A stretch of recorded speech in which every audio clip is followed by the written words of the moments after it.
Hello, my fabulous artists. This week, I am very excited for our project. I always am. We are inspired off of an artist and the whole month of February. Ooh! So the month of February is Black History Month.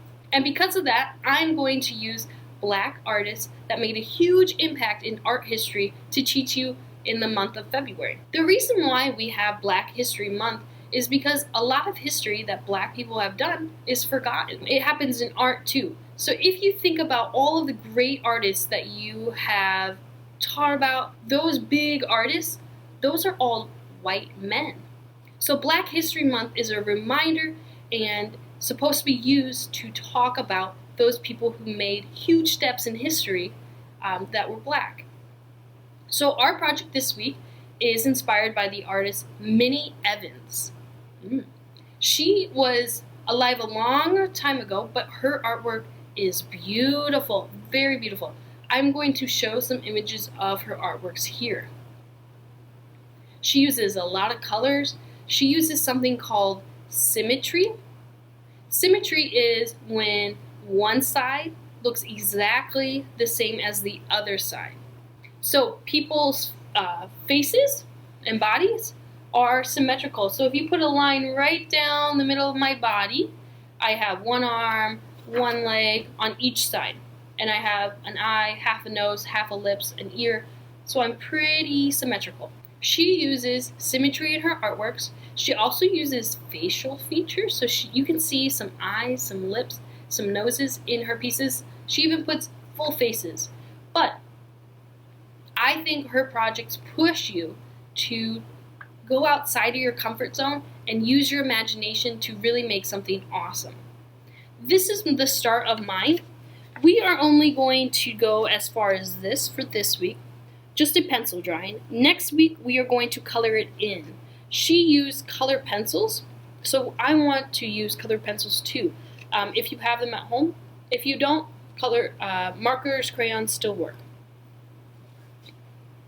But as you can see, there's lots of details already, and her piece has even more details. This project is really fun because it starts off with your name. None of ours will be the same.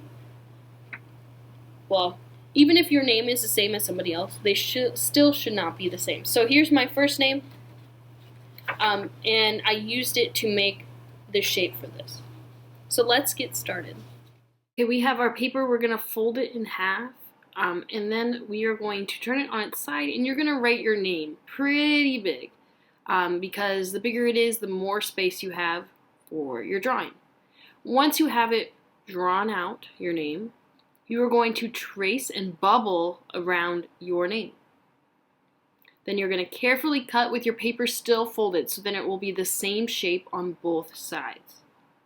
Remember, you can pause this, you can cut it, then resume.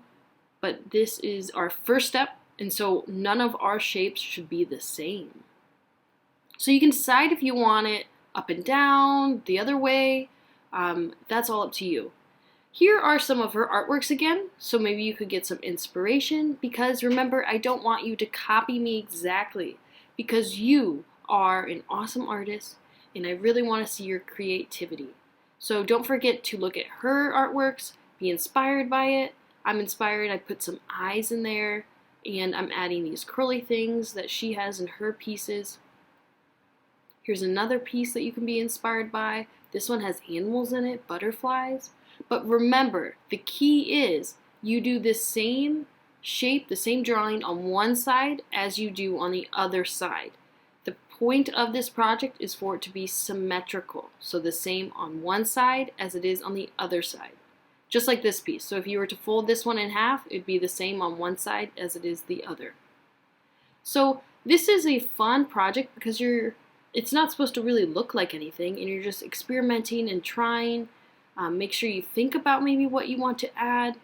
I liked how she did these echo parts, and she has those curved lines, as you can see in this. And so I did that all on the outside of the top. This is your project, so make it look like yours, and have some inspiration from her beautiful pieces.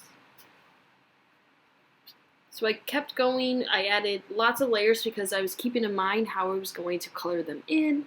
And she uses beautiful rainbow colors. And there we are. Just about finished. Keep this safe for next week, okay? Woohoo! You did it. We started this. I can't wait to see it. So make sure you take a photo of it and post it onto our Google Classroom page. I hope you had fun, and I can't wait to finish this with you next week. Bye!